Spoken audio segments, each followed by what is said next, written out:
चालू करेंगे। जी गुरुजी। कल जो कर हमने लीजिए। सूत्र देखा था, तुल्यास्य प्रयत्नम सवर्णम। आस्यम नाम किम? स्कंद भाई, आस्य माने क्या?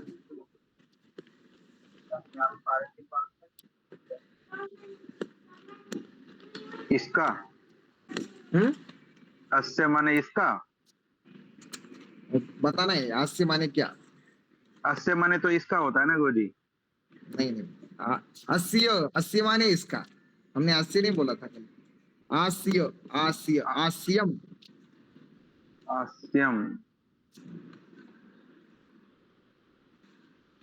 गुरुजी कहाँ लिखा है, थोड़ा मैं एक बार वो कुछ मिला के बनाने की कोशिश करूंगा। स्कंद भाई बताओ, आस्यम माने क्या?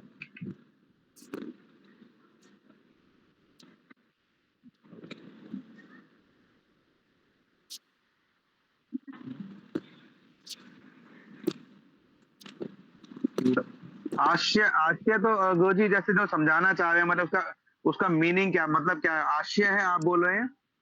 हाँ, आस्यम। आश्य मतलब इसका इसका क्या मतलब निकलता है, यही हुआ ना गुरुजी? हाँ, हाँ। तुल्यास्य प्रयत्न, इधर जो आस्य है, आस्यम, हम्म उसको हम हम्म एक विभक्ति मिले।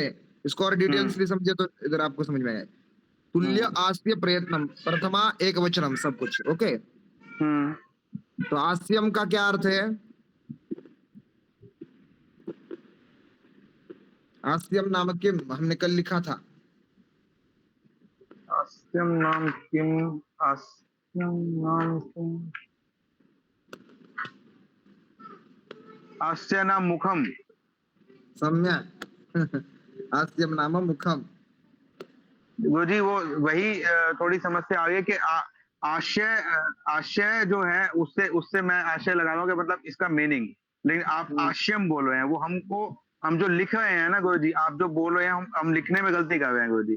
तो आप कोशिश करिए अगर वो स्टेप पे आप कर पाए, ताकि यहाँ पे आप जो लिखेंगे वो हमको दिखाई देगा स्क्रीन में, नहीं नहीं, तब हम सही से लिखेंगे। कल से वो करेंगे, जरूर जरूर करेंगे। जी जी जी। आस्यम। वो आस्यम है, वो हमने गलत लिखा, मैंने आशय लिखा है। आशय या विसर्ग, आशय है नाम किम। आस्यम नाम किम। मैंने आस्यम नाम मुखम इसका अर्थ नहीं पता।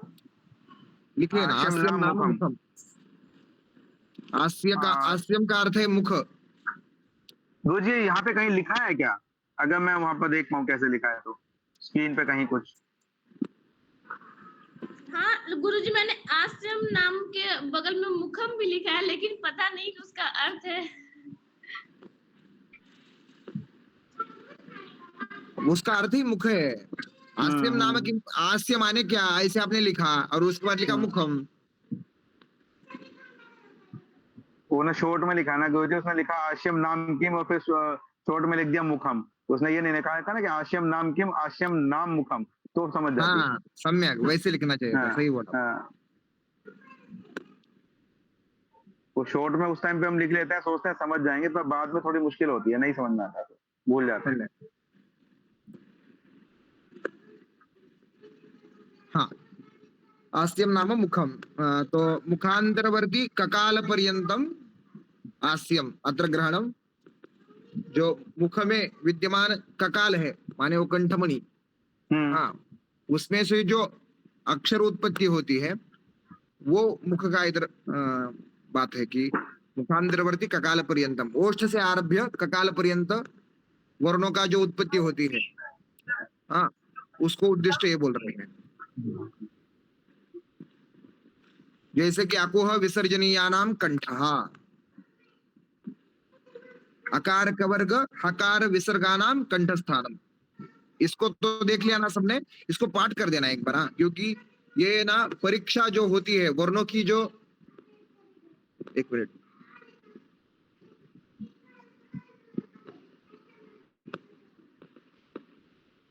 वर्णों की जो परीक्षा होती है ना, माने आगे जाके हम जितने भी संधियां देखेंगे उसमें हर वर्ण की परीक्षा होगी।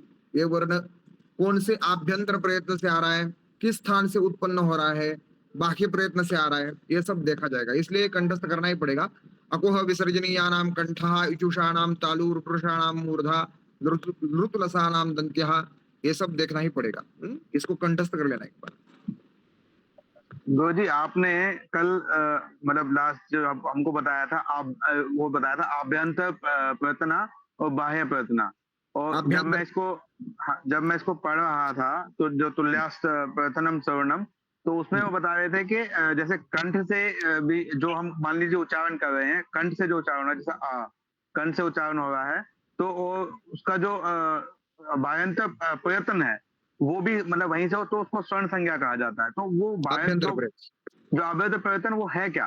दोनों तुल्य जो है तो उसके बारे में चर्चा आज होगी। आभ्यंतर प्रयत्न जी जी जी ठीक है। लिखना, आभ्यंतर प्रयत्न लिख लेना, आभ्यंतर प्रयत्न।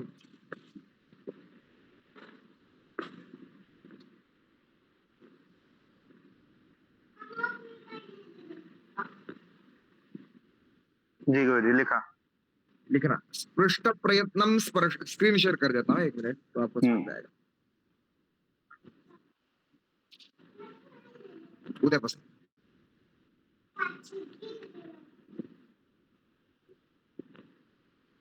हाँ लिखना है स्पृष्ट प्रयत्नम स्पर्शाणाम।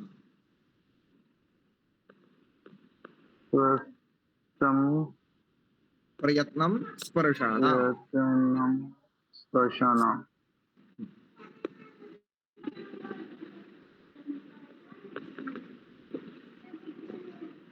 जी लिखा गुरु जी। वर्णोत्पत्ति के पहले, हाँ अभ्यंतर प्रयत्न माने क्या? वर्णोत्पत्ति के पहले जो प्रयास किया जाता है, जो प्रयत्न किया जाता है उसे आभ्यंतर प्रयत्न कहते हैं। जैसे वर्णोत्पत्ति के बाद हमने कहा अकुह विसर्जनीयानाम कंठः, अकार कवर्ग हकार विसर्गानाम कंठस्थानम। परंतु उसके पहले जो प्रयास किया जाता है, जो प्रयत्न किया जाता है, जैसे मतलब कवर्ग के उच्चारण के पहले जो उच्चारण होता है, स्पर्श होता है, हाँ उसे स्पृष्ट कहते हैं। तो आपको लिखना है स्पृष्ट प्रयत्नम स्पर्शानाम के आगे लिखना है कादयो मावसाना स्पर्शाः। लिखना कादयो कादयो मावसाना मावसाना स्पर्शाः। स्पर्शाः। अगर आप इसको उदाहरण से पूछेंगे तो उदाहरण तो नहीं मैं दे पाऊंगा आपको, सिर्फ यह समझाता हूं कि स्पृष्ट किसे कहते हैं। मैं थोड़ा सा बताने की कोशिश करूंगा गुरु जी, अगर मैं सही समझाऊं तो। हाँ बोलिए। जैसे जैसे मैं कंठ से उच्चारण, मान लीजिए मैं आ बोलना चाहता हूं तो उसका उच्चारण कंठ से होगा। तो जो सम्यक। कंठ से बोलने का जब मैं प्रयास करता हूँ वर्ण के उच्चारण से पहले, यस, वो जो प्रयास है वो अभ्यंतर प्रयत्न कहलाता है। अतिशय उत्तम, सम्यक उत्तम, सम्यक सही बोला आपने, ठीक है गुरु जी। उत्तम। हाँ यही यही मैं कहना चाह रहा था। वर्ण उत्पत्ति के पहले जो प्रयास किया जाता है उसे आभ्यंतर प्रयत्न कहते हैं। जी आभ्यंतर गुरु जी। परीक्षा ऐसे कहेंगे तो भी कुछ गलत नहीं है। ओके जी हाँ, तो कादयो मावसाना स्पर्शः, कादयः मावसानाः, ककार आरभ्य मकार पर्यंतम जो 5 वर्ग है, कवर्ग चवर्ग टवर्ग तवर्ग पवर्ग, हाँ ये पूरे स्पर्श कहलाते हैं। क्या कहलाते हैं? स्पर्श। स्पर्श। आपको आगे जाके काफी सूत्र में स्पर्श बोल के उच्चारण आएगा, तब जाके इसका ग्रहण करना है। स्पर्श माने क्या? तो ककार आरभ्य मकार पर्यंतम, इनको स्पर्श कहते हैं। समझ में आया? जी हाँ ईश स्पृष्टम अंतस्थानाम, ईशत स्पृष्टम अंतस्थानाम लिख लेना। देखो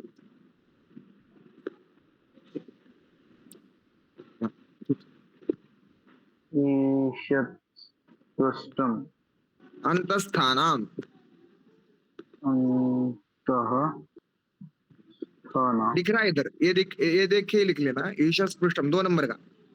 जी गुरु जी। हाँ इसके आगे लिखना है यर लवांतस्थाः, यर लवांतस्थाः, यर लव अंतस्थाः। कल से मैं लिखने को चालू कर दूंगा उस पे।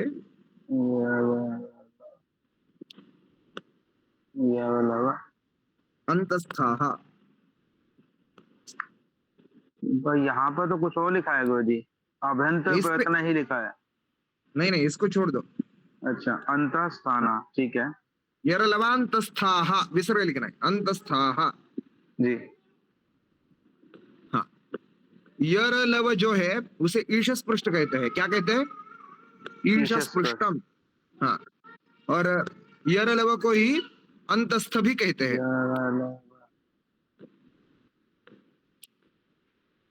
हाँ, आभ्यंतर प्रयत्न कौन सा है? अगर आपको पूछे कोई यर लव का आभ्यंतर प्रयत्न कौन सा है तो क्या बोलना है? ईश स्पृष्टम किंचित स्पर्शम भवति। सम्यक? स्कंद भाई समझ में आ रहा है? जैसे कि आपको कोई पूछे कि स्पर्श का आभ्यंतर प्रयत्न कौन सा है तो आपको क्या बोलना है? स्पृष्ट, स्पृष्टम। जैसे कि अंतस्थ का अभ्यंतर प्रयत्न कौन सा है कोई पूछे तो आपको बोलना है ईश स्पृष्टम। ये आगे जाके हमें सूत्र ही पूछेंगे कि क्या है बोल के, तब हमें जाके वो सोचना पड़ता है कि ईश स्पृष्टम, अंतस्थ के ईश स्पृष्ट होते हैं आभ्यंतर प्रयत्न। तो पहले हमें गुरुजी, हाँ न्यातम गुरुजी, तो हमको इससे पहले ये वो याद करना पड़ेगा ना, कंठस्थ करना पड़ेगा कि कौन से वर्ण का उच्चारण कौन से स्थान से हो रहा है। सम्यक, वो तो करना ही पड़ेगा, परंतु ये भी देखना है, इसका भी जरूरत है। ओके, ये 4 ही है, ज्यादा नहीं है। जी जी। विवृतम ऊष्मणाम स्मराणांच, लिख लेना, विवृतम ऊष्मणाम स्मराणांच। एक रहेगा।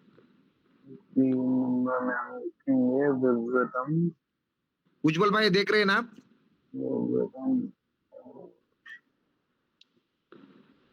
जी गुरुजी देख रहा हूँ।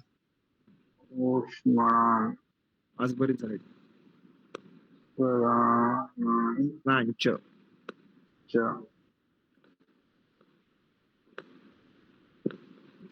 लिख लिया? इधर ही लिखा है। हाँ, इसके आगे लिखना शशसः ऊष्माणः। ऊष्मा वर्ण कौन से है? शशसः ऊष्माणः। शशसः, जिसमें बोलने में ऊर्जा ज्यादा लगती है गुरुजी, उसका मतलब ये है? नास्ति नास्ति नास्ति नास्ति। शशसः ऊष्माण माने जिसमें ज्यादा वायु का प्रयोग होता है, ऊष्माण। श श सह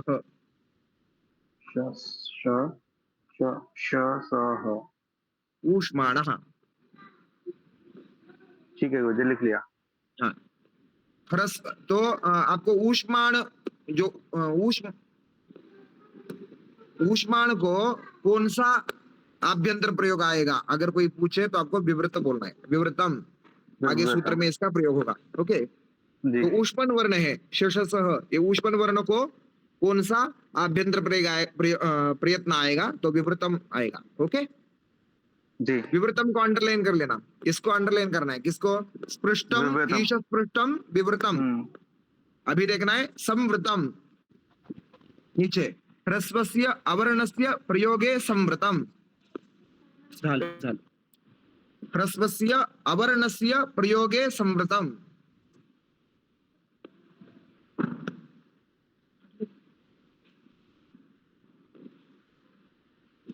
लिख लिया? गुरुजी लिखा विवृतम ऊष्माणाम स्वराणाम च श श श सह ऊष्माम। ऊष्माणः ऊष्माणाम नहीं लिखना है, शशसः ऊष्माणः। श्मा को दीर्घ करना है। जी गुरुजी, माँ को दीर्घ करके और विसर्ग। हाँ नहा, सम्यक, न के बाद विसर्ग डालना है। जी, उसके नीचे लिखे ह्रस्वस्य अवर्णस्य प्रयोगे संवृतम। अवर्णस्य, चौथा सूत्र है ना ये तो। ये सूत्र नहीं है, ये सूत्र भाई, ये सूत्र नहीं है, ये जस्ट एक वृत्ति है, बस इतना ही। ये अष्टाध्यायी के सूत्र नहीं है। ठीक है गुरुजी। ह्रस्वस्य अवर्णस्य प्रयोगे संवृतम। लिख लिया? जी, इसका अर्थ हिंदी में नीचे लिख लेना जी। अगर व्यवहार अर्थ में, व्यवहार संस्कृत भाषा में अवर्ण का जो उच्चारण होगा, उसे संवृत कहेंगे। व्यवहार संस्कृत भाषा में लौकिक, सॉरी ऐसे लिखना, लौकिक संस्कृत भाषा में अवर्ण जी। संवृत है, संवृत प्रयत्न है।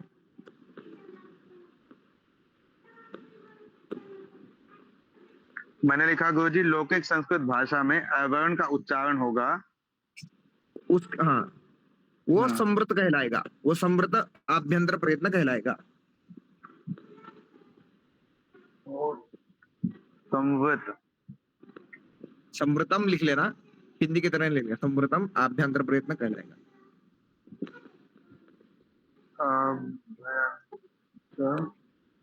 प्रयत्न कहलाता है। प्रक्रिया दशायाम तो विवृतमेव। प्रक्रिया दशा माने व्याकरण में जो चिंतन होगा तब उसे विवृत कहलाएंगे। प्रक्रिया दशायाम तो विवृतमेव, व्याकरण में जब इसका चिंतन होगा तब उसे विवृत ही लेंगे।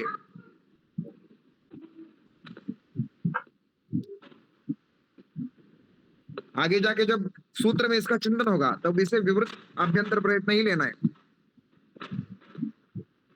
लिख लेना। जी गुरुजी।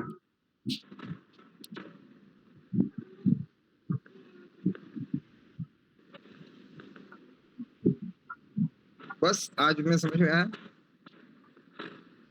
इसका चिंतन करेंगे गुरुजी, कुछ जो बचा है उसको फिर देखते हैं। चलिए, नमो नमः। नमो नमः प्रणाम गुरुजी।